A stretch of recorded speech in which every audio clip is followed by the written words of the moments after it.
Hello students, आज के इस वीडियो में हम कंटिन्यू कर रहे हैं एक्सरसाइज 6.4 को।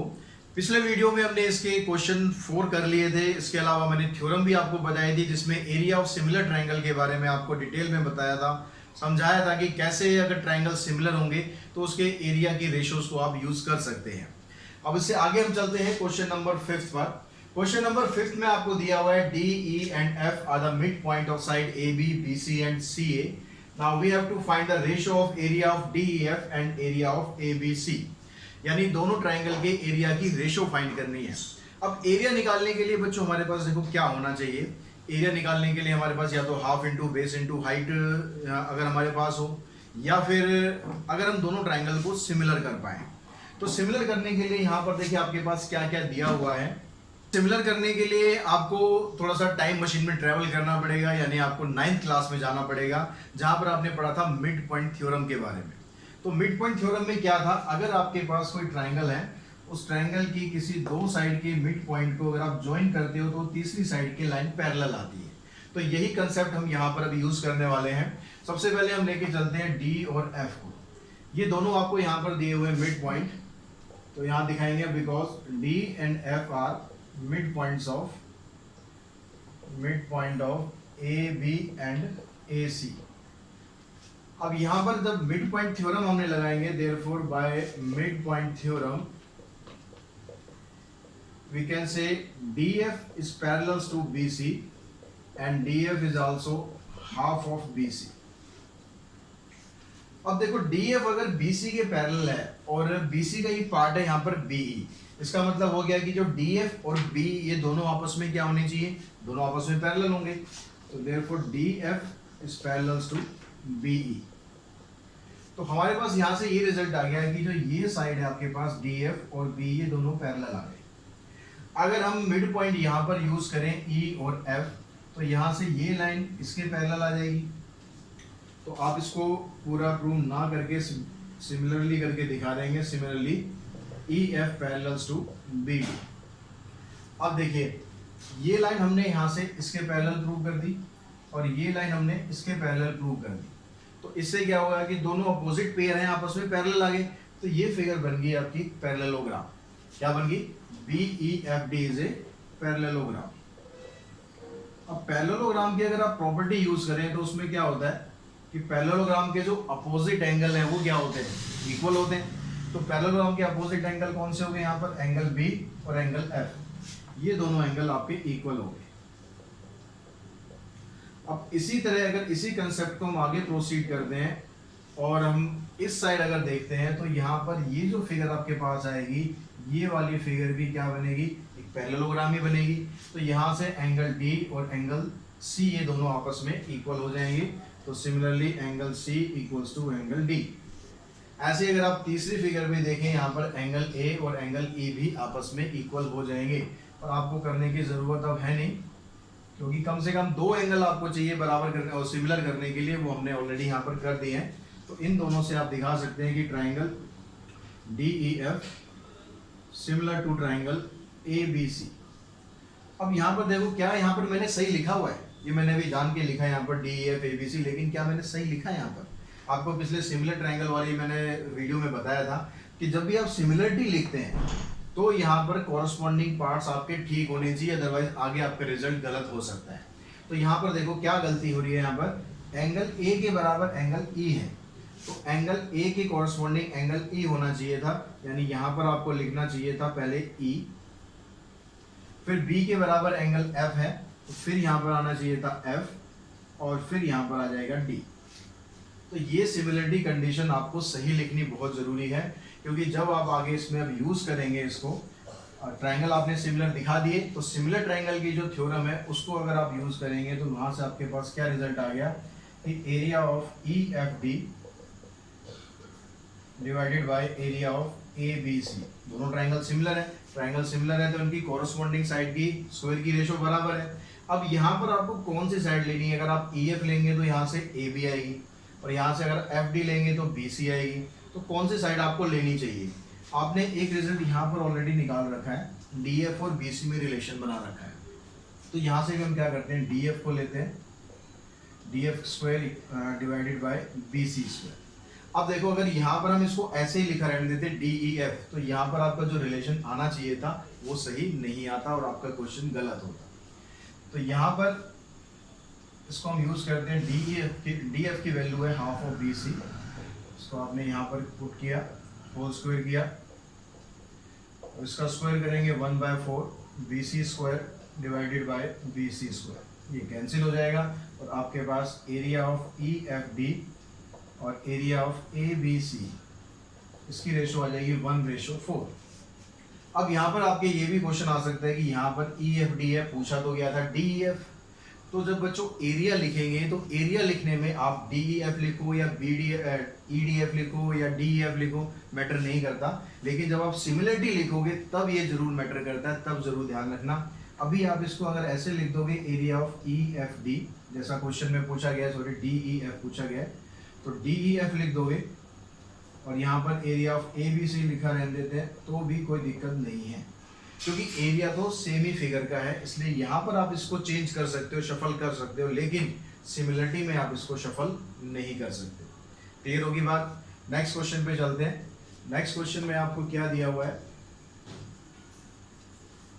नेक्स्ट क्वेश्चन में कहता है यहाँ पर कि एक ट्राइंगल आपको सिमिलर दिया हुआ है दूसरे ट्राइंगल के, आपको प्रूव करना है the ratio of area of two similar triangles is equal to the square of the ratio of their corresponding medians. यानी दो ट्राइंगल आपको यहाँ पर सिमिलर दिए हुए हैं, जैसे हमारे पास थ्योरम में था, थ्योरम 6.6 जो हमने करी थी, यहाँ पर दो सिमिलर ट्राइंगल हैं पी क्यू आर, और यहाँ पर एक मीडियन भी है इसका, ए डी हम मीडियन ले लेते हैं, यहाँ से पी एम मीडियन ले लेते हैं। तो गिवन आपके पास क्या है कि triangle A B C similar to triangle P Q R, दोनों ट्राइंगल सिमिलर हैं। इसके अलावा और क्या दिया है यहाँ पर, A D and P M are medians, ये दो आपको मीडियन दिए हुए।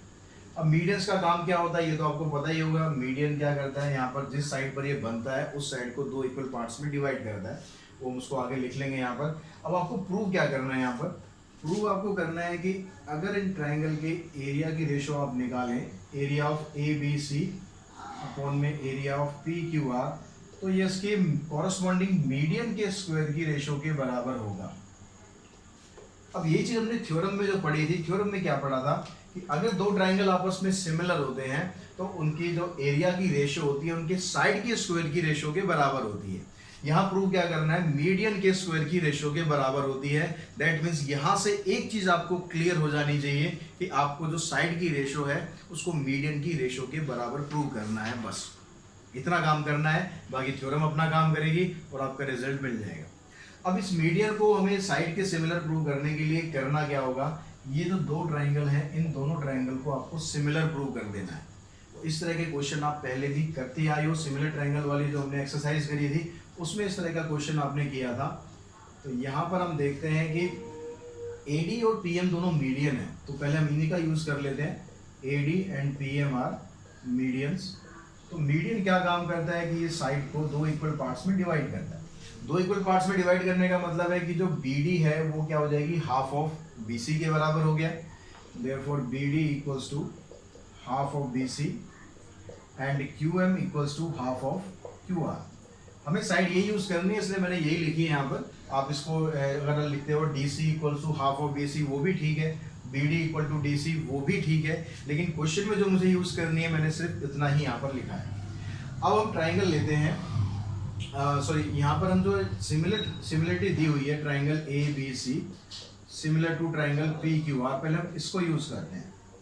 अगर ये ट्राइंगल यहाँ पर सिमिलर है दैट मीन्स क्या हुआ, यहाँ पर एंगल B और एंगल Q दोनों आपस में इक्वल होंगे, क्योंकि ट्राइंगल सिमिलर होता है तो कॉरस्पॉन्डिंग साइड की जो कॉरस्पॉन्डिंग एंगल्स हैं वो आपस में इक्वल होते हैं।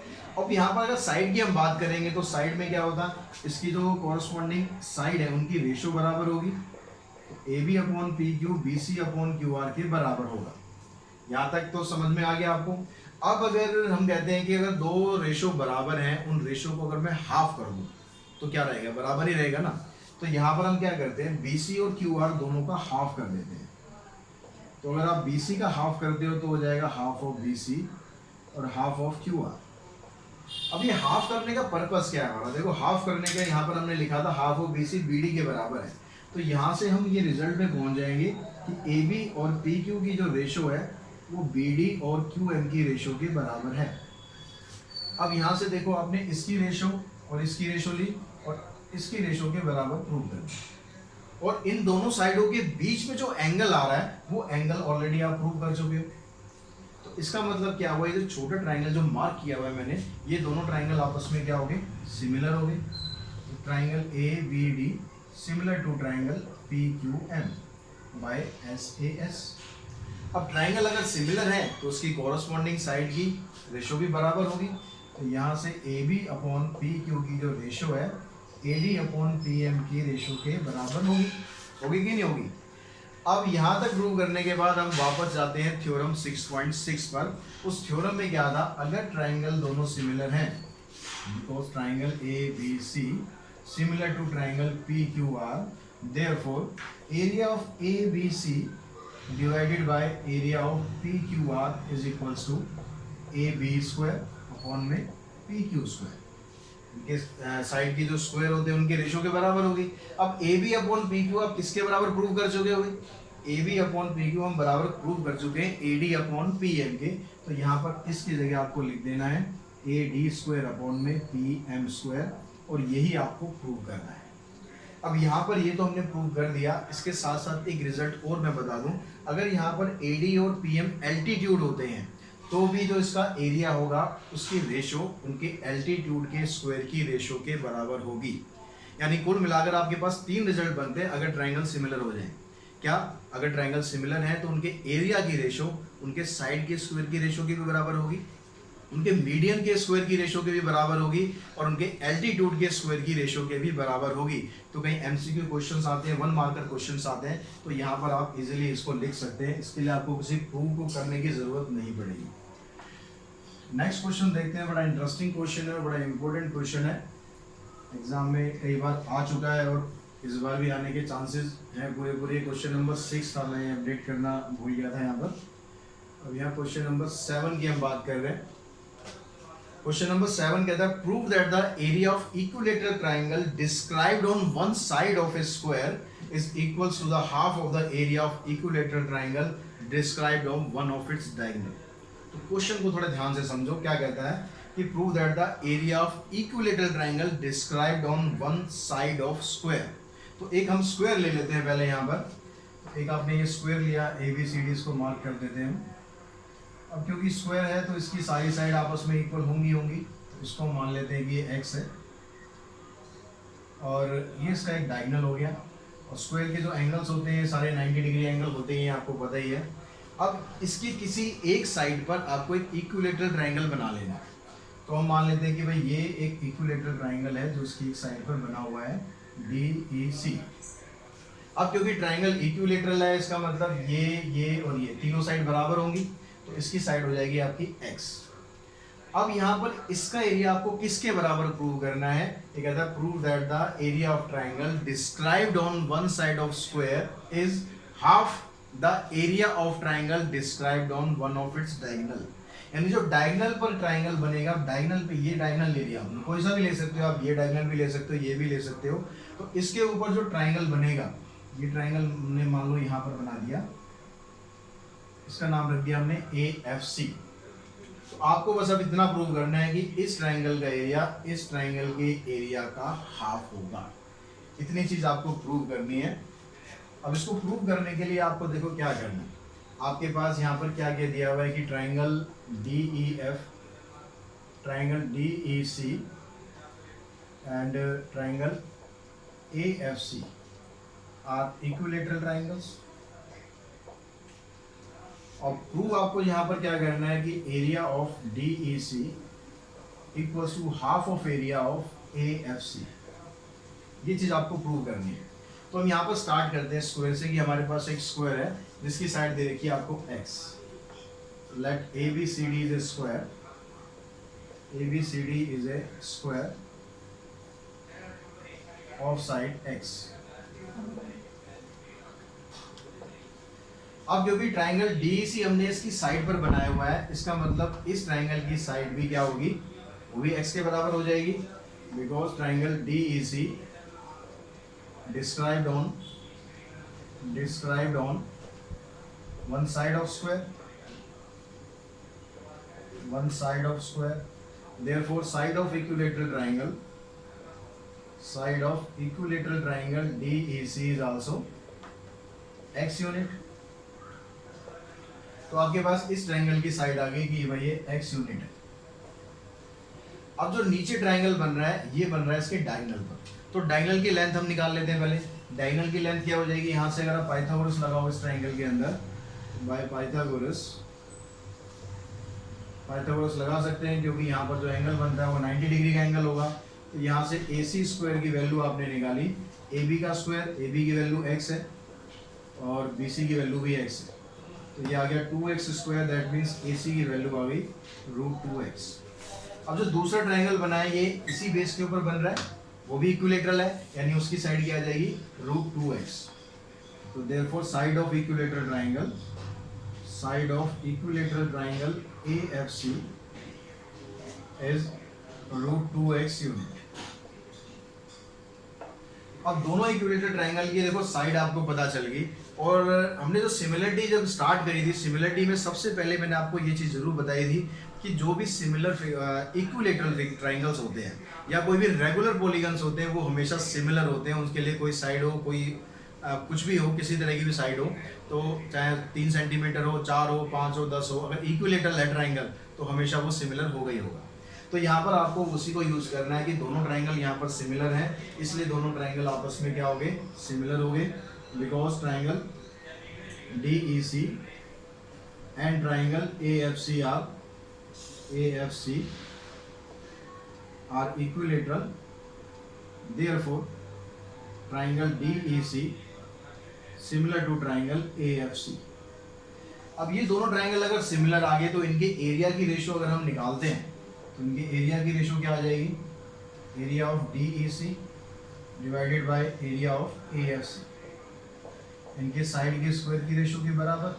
कोई सी भी साइड ले लो, क्योंकि इक्विलेटरल है तो वो बराबर रहनी है।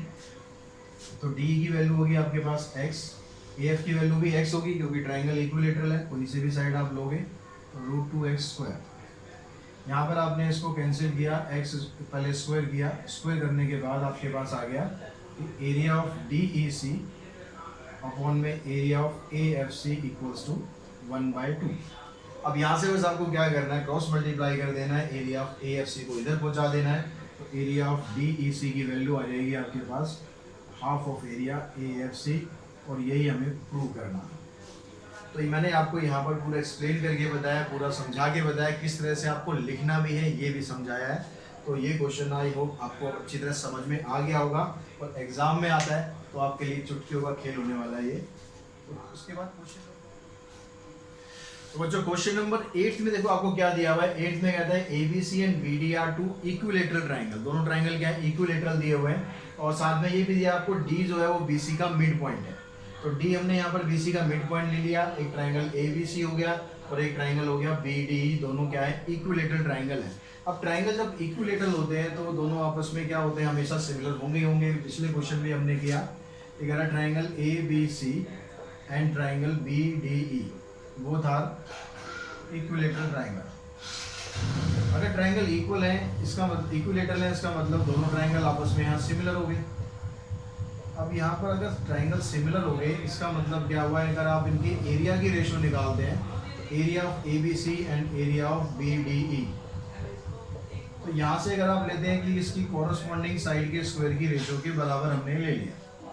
अब लेकिन यहाँ पर BD जो कह रहा है वो BC का हाफ है, ठीक है, समझो यहाँ पर कि D क्या मिड पॉइंट दिया हुआ है किसका, BC का, तो BD क्या BC का हाफ है, लेकिन हमारे पास यहाँ ऊपर BC नहीं आ रही है।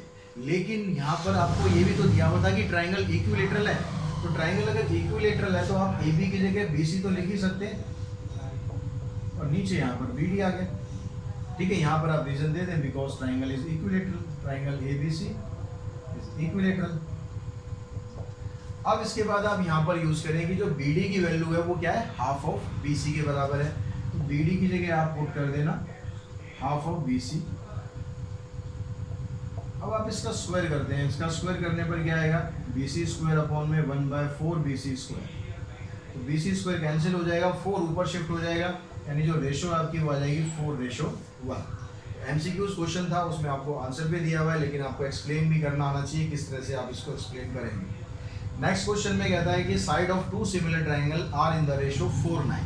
2 सिमिलर ट्राइंगल है, मान लो कोई भी आप 2 ट्राइंगल सिमिलर ले लेते हो। हमने मान लो यहाँ पर एक ट्राइंगल ABC ले लेते हैं, PQR ले लेते हैं। तो मान लिया हमने कि let ABC similar to triangle PQR। ये 2 साइडों के 2 ट्राइंगल के नाम हमने मान लिए, दोनों ट्राइंगल यहाँ पर सिमिलर हैं और उनकी जो साइड की रेशो है वो 4 और 9 है। साइड की रेशो मतलब AB और PQ, ये हो जाएगी 4:9। कोई सी भी साइड आप ले सकते हो, ठीक है, उसमें कोई दिक्कत नहीं है।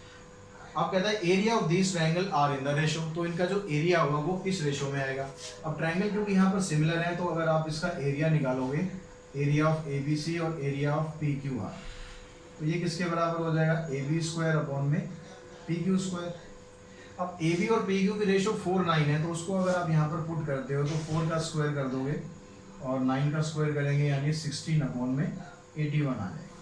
तो ये आपका आंसर आ जाएगा, जो इसकी रेशो है 16 और 81 की रेशो आ जाएगी। तो ऐसे ही अगर आपको इसको डायरेक्ट भी आप कर सकते हो, अगर साइड दिए एरिया की रेशो पूछी है तो सिंपल स्क्वायर कर दो, अगर आपको एरिया दिया हुआ है साइड की रेशो पूछी है तो उसका स्क्वायर रूट कर दो, आपका आंसर निकल जाएगा। तो आज के इस वीडियो में हमने एक्सरसाइज 6.4 पूरी कंप्लीट कर दी और आई होप आपको क्वेश्चन जो है वो समझ भी आ रहे होंगे कि कैसे आपको क्वेश्चन समझने हैं, करने हैं और लिखने हैं। मैं आपको लिखने का भी तरीका साथ साथ बता रहा हूँ ताकि आपको किसी भी तरह के एग्जाम में दिक्कत ना हो। और वीडियो अगर आपको पसंद आ रहे हैं, ये सीरीज पसंद आ रही है, तो वीडियो को जरूर लाइक करें, शेयर करें, साथ ही चैनल को सब्सक्राइब करना ना भूलें। सब्सक्राइब करेंगे तो आगे आने वाले वीडियोस भी आपको तुरंत मिलते रहेंगे। आज के इस वीडियो में इतना ही। Thanks to all.